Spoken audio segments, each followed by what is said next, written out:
Good morning. It's a cold one. My truck says 20 degrees. That's a good thing. However, we did get some snow with it last night. So I'm up here in our double crop bean field looking to see if it is firm enough that we can get across it with a combine. It's definitely not greasy like it was the last time. I think we can.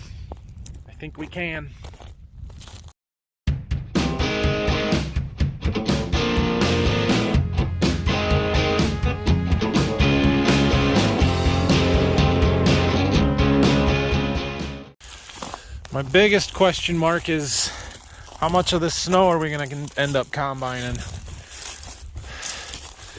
think we'll probably float over most of it. I mean, I can break through, but it's pretty firm. Let's do it. Let's get the combine. So we've got a decent little stretch of weather here where it's supposed to be real cold for a couple of days. If you watched the end of yesterday's video, I showed you that forecast. So the idea here is that, tonight, or this morning, it's down to 20 degrees. They were calling for 22, so it's even a little colder than that, which is good. And then it's only supposed to get up into the mid-20s today, which means things are going to keep freezing, keep getting harder, basically all day. And then it gets down to 22 again tonight. And by tomorrow, everything should be fairly solid. And so we're going to start with the double crop beans up here because this ground is just a little bit firmer because it hasn't been tilled up in longer than the corn ground. That was fit a year ago. This stuff was probably hasn't been worked in 3 years. So anyway, we just needed the top of it to freeze so it's not slippery and greasy on top. I'm not worried about really breaking through it and sinking into the ground. And I think we can go and get those double crop beans. After we're done with those, which this should only take really the morning or maybe a little bit into the afternoon, we're going to try and do some corn. The longer we can wait to do the corn, the harder the ground will get, the better conditions will be. However, Thursday it's going to warm up and start snowing again. So we have 2.5 days here basically to get this stuff done. And so we need to do it. We need to get it done. Hopefully we're going to be finishing corn tomorrow night. That's the plan. So we got to get the combine switched over to do beans. I'll see you in the field. Phil's got the grain cart tractor started up and warming up out there.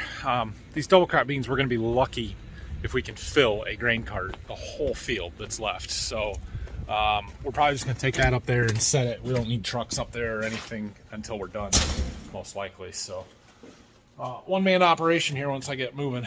All right, we got to get the combine switched over. Not a lot to do. We got to change the speed on the rotor, a couple of settings with the chopper, deflector plate. That's about it. So we got to drop the corn head, obviously.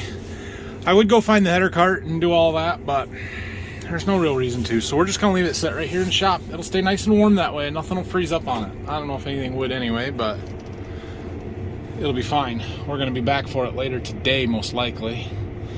So we'll just leave it set right there. Get my door opening before I back into it. We need fuel, so we're going to go fuel the combine up. Yes, I did remember to put the ladder down. Thank you for asking. Well, it didn't cut in just parking it there. Whoa, man, it's been a while since we've had a bean head hooked up. I think we were combining beans down to Berkey the last time we used it. So that's been a while. All right, I got to hook up the drive shaft and the single point connector, and then we're ready to get going here. All right, notice the ground here. You can see just a little bit of a slide mark from where my tires are. We aren't sinking in at all. That's what we've been waiting for. That's why we wait for it to freeze. We'll do no damage to this ground if it's that hard. I'm surprised it's that hard, but we're good here. Well, as it turns out, when everything's frozen, the head's frozen too. The center feed belt wasn't turning, or it was turning real slow, so I figured there was some frozen crap underneath it. I was right. So I'm cleaning it out.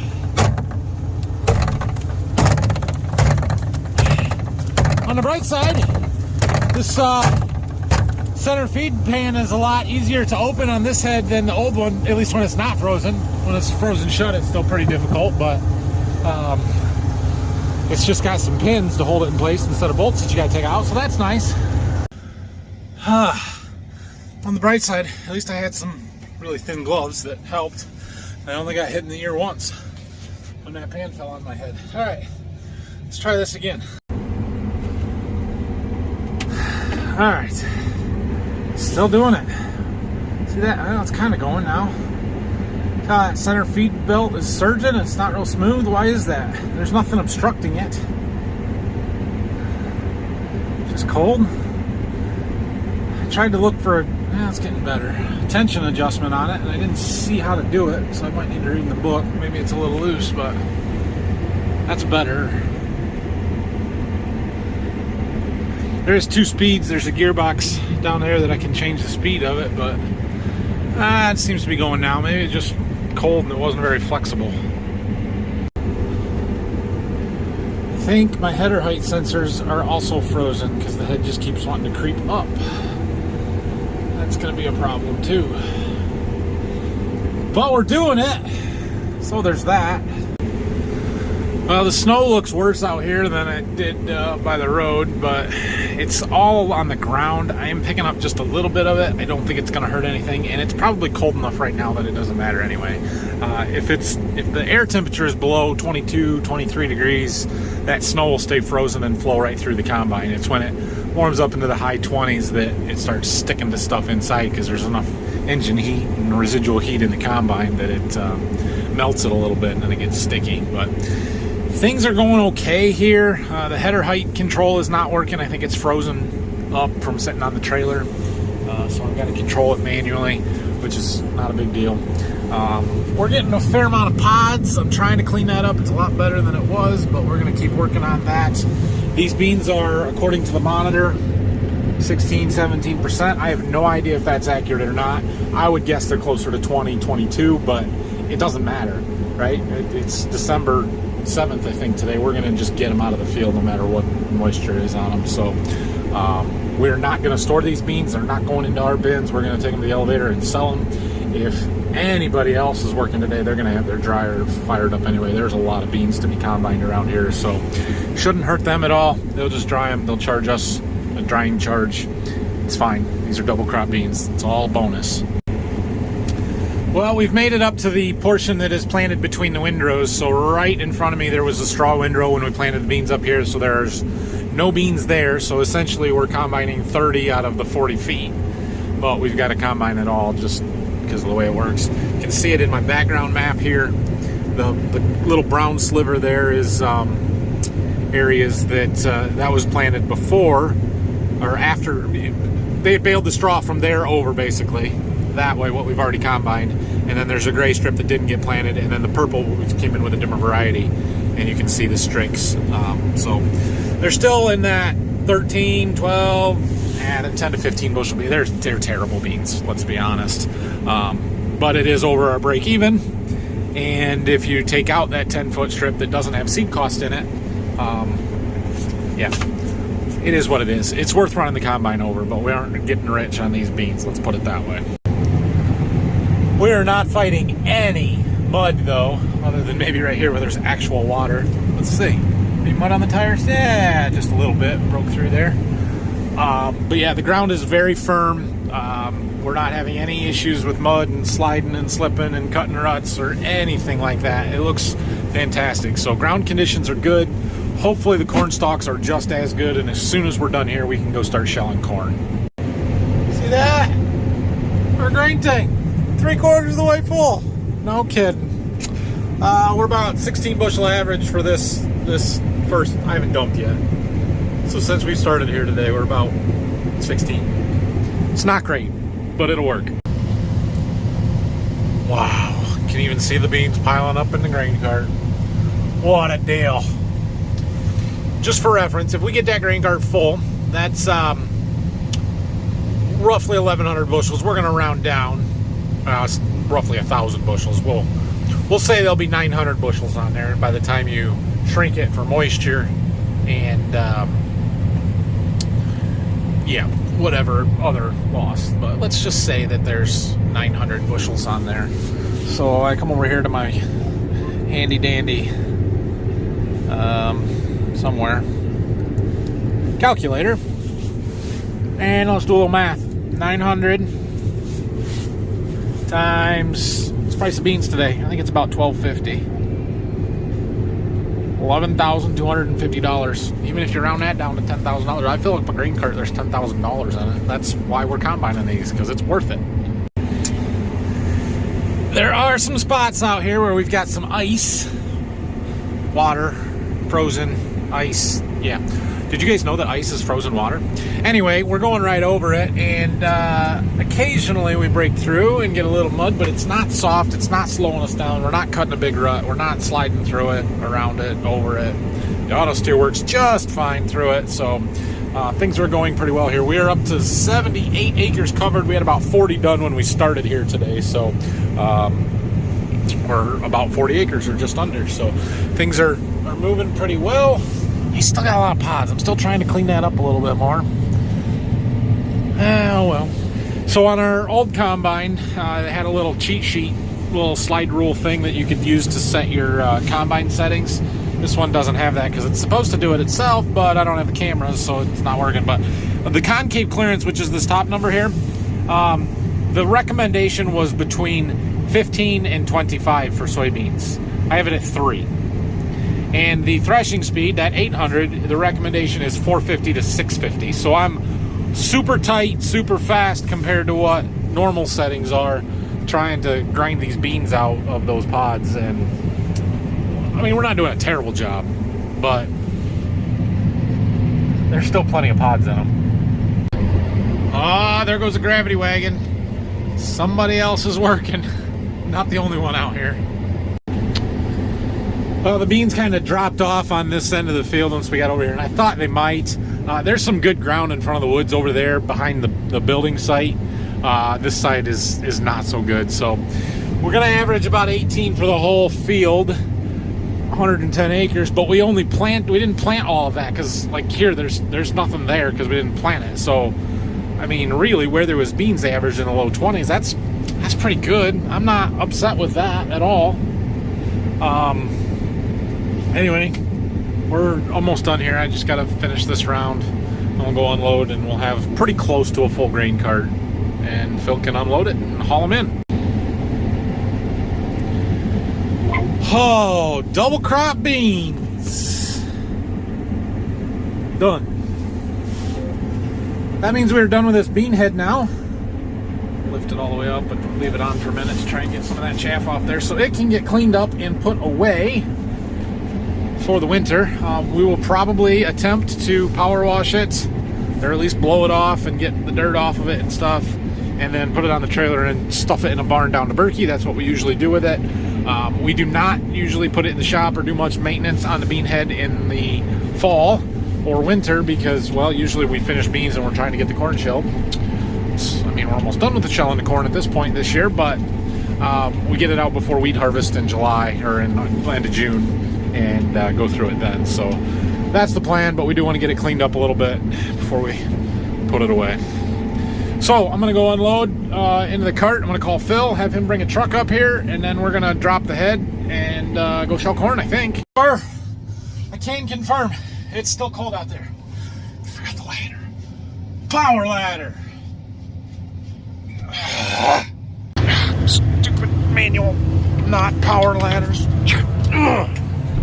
It's cold out there.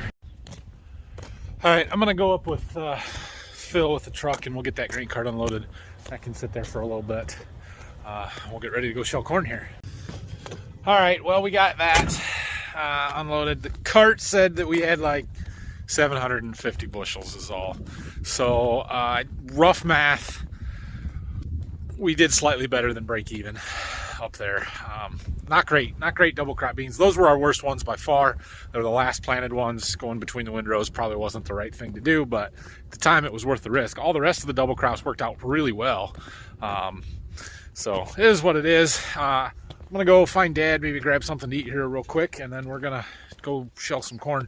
We'll see what the ticket says when Phil gets them delivered to how much is actually there and what they're gonna dock us. I have no idea what the moisture is gonna end up being and all that stuff that all plays into the income side of that whole thing. So anyway, we'll see you guys in a minute. All right, Dad's taking the combine. We're gonna run grain cart this afternoon. We're gonna go back into this field that we've already been working on, started down here right on the corner from us where we're at now. Hopefully it's frozen. Hopefully it's frozen. We're gonna find out real fast. So we took a truck up there already. Dad's got some end rows to do in front of the woods to open stuff up so we can keep moving, and we'll see how this goes. Oh man, I don't know. My initial reaction just pulling into the field, it's still a little muddy. These are existing ruts from the last time we were here that are full of water, so we'll see what it is out in the field more. Maybe it's better out there, but right here it's still plenty wet and gooey and soft underneath that water. It might need more time to get colder and freeze harder, but we'll see. We had to do the end rows up here, so Dad had just a little sliver. Started off that other side road and I'm gonna wait for him over here. So we are gonna cart stuff back there to that semi truck for right now. But we do come out to another road over there by that house, and so we may try and take stuff that way once we get over there a little farther. Dad's doing end rows back there in front of the woods. This corn is standing remarkably well. Like, you can see from one end of the field to the other looking down those rows. That's incredible for being what's today, the 7th of December. So that's really good. It is a little softer here than the field we were in this morning doing beans. So far we're okay, but we'll see once we get out into the field and not just on these ends here whether that's going to continue or not. It should be still freezing and getting harder. It's still cold outside. So we're just finally starting in the field, unloading on the go. I'm on the pass that's half what he just harvested, half what we harvested before, and it's very clear to me that the pre-harvested stuff is much softer, which is good. That means that it's going to get firmer from here on out.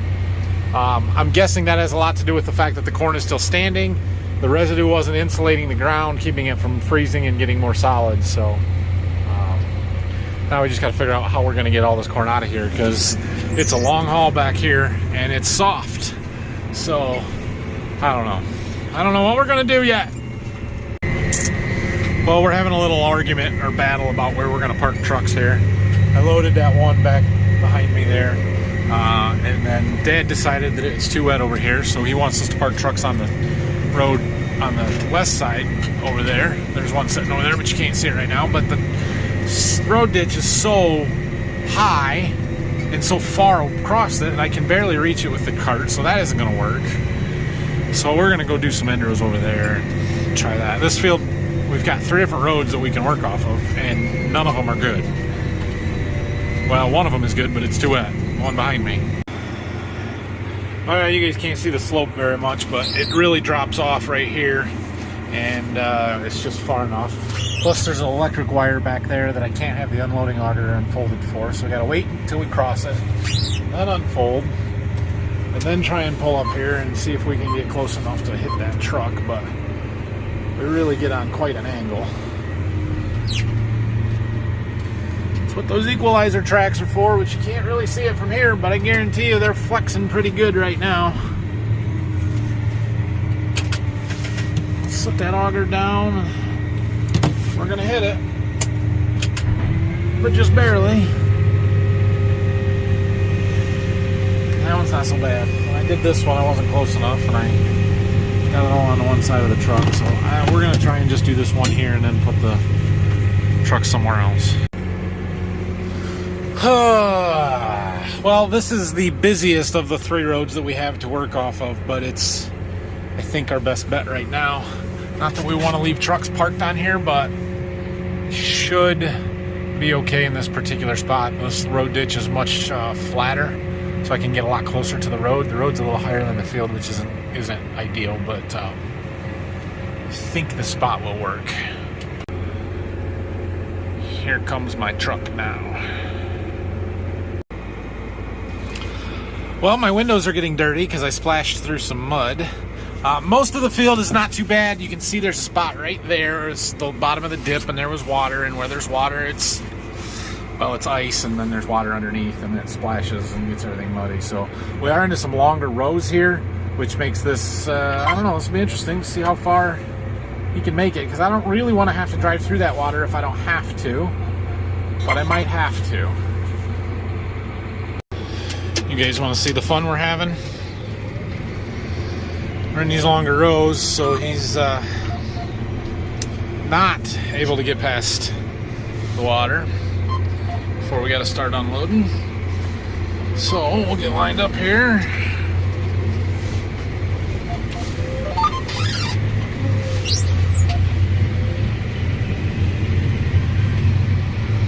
He's full. Well, I guess we're past it. I was going to show you me splashing through all the water, but there's not much water right here. The last one was the one to film, but somebody called me and I didn't get a chance. Oh yeah, there's a little bit. We got ice at the bottom of the corn over there. Oh yeah, pushing water in front of the tires. How fun. It's a pretty small spot there. Most of the field is not too bad, but it's definitely not as good as frozen as the beans were this morning, and we're breaking through in quite a few spots. So it is still 24 degrees out, so it's getting harder, and you can see the mud on the cart is dry. It's not dry, it's frozen.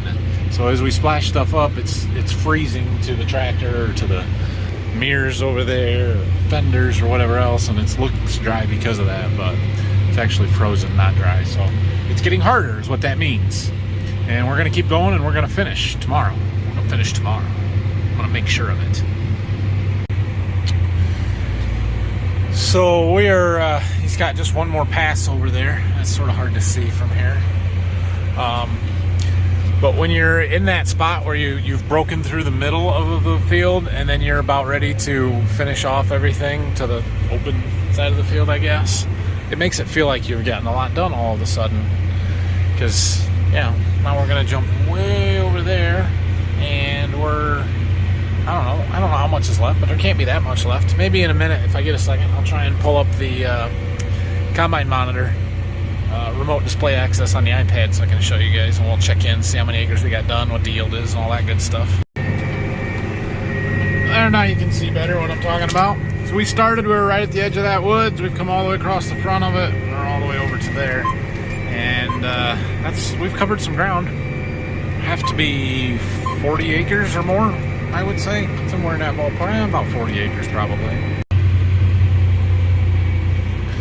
So that time of night, the lights are on and shines off and glares off all the dirt on my windows, so you can't see anything. We're dodging intermittent mud holes out here. Most of it is about like this, and it's fine. It's not great, but it's fine.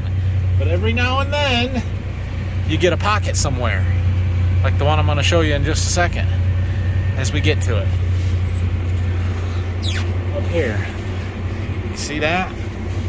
That was my track from taking an empty cart down there, and well, that's no fun. So let's see if we can make it through it with a now half-loaded cart. What do we got? 25,000 pounds on, and we're a half a pass away.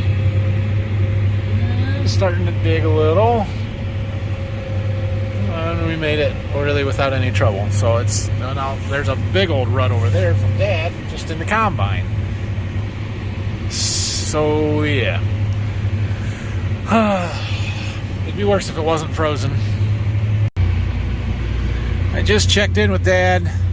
We are moving across here. I asked him how many acres we got left. He said 24, 25. So 2.5 hours, we should be done here at 6:30. That'd be 9 o'clock-ish. That's pretty doable, and that's a heck of a good day to do 80 acres of corn and 70 acres of double crop beans. That's a real good day.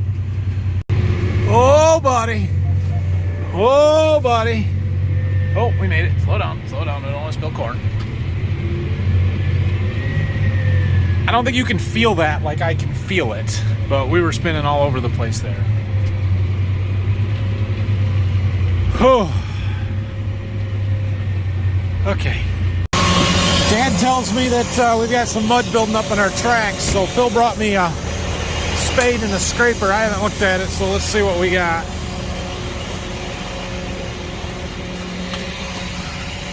Well, that doesn't look so bad. Put stuff up on top. Yeah, that. We're just gonna scrape that off. That'll come quick. Downfall of tracks there, I guess. They get mud and stuff in them. It really was mostly just sitting on that shelf there. But it's freezing, and so it was getting solid and hard, and so we scraped it off, and especially by that rear idler wheel, we don't need stuff packing in there and then freezing overnight, and we can't do anything with it. So, I guess we'll dig them out. This is not what we want to be doing. Oh, not at all. I knew that one was going to be bad because there was combine ruts from the past before. Now I'm trying to drive through it. And you guys can see the ruts that we're making. It's not good. But we're so close to finishing this field. So we're just going to do it. Close your eyes and look the other way.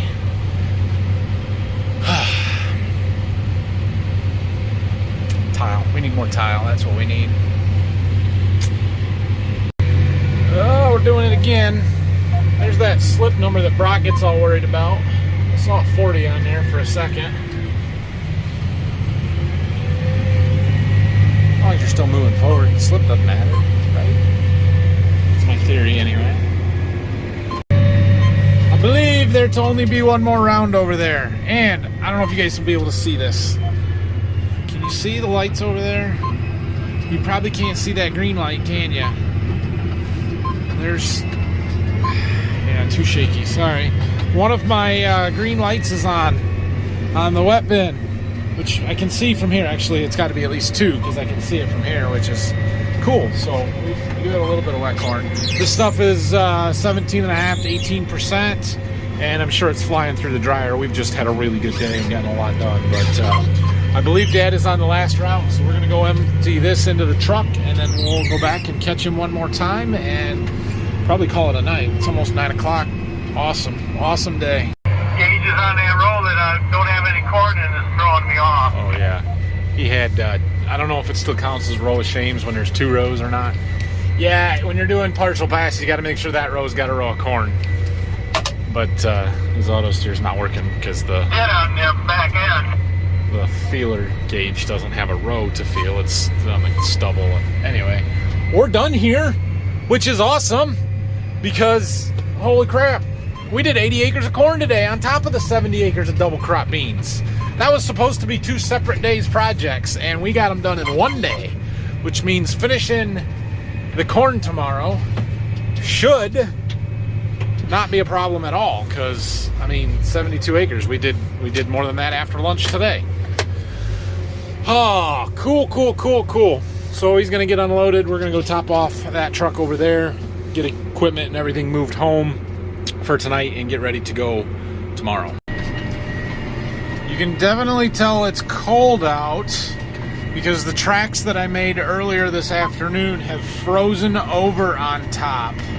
Like, this is closer to where we started. I'm driving back to the other side of the field to get to the driveway, and it was getting sort of muddy when I was over here, and now it looks dry, meaning it's frozen.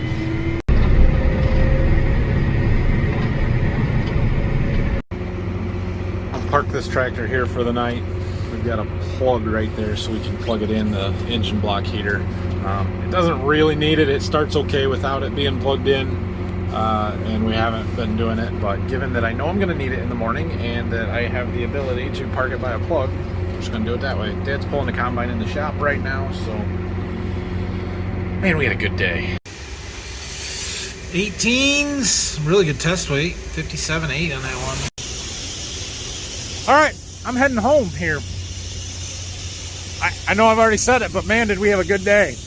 We did 80 acres of corn that was all really good corn. It's relatively dry, although maybe not for December. It's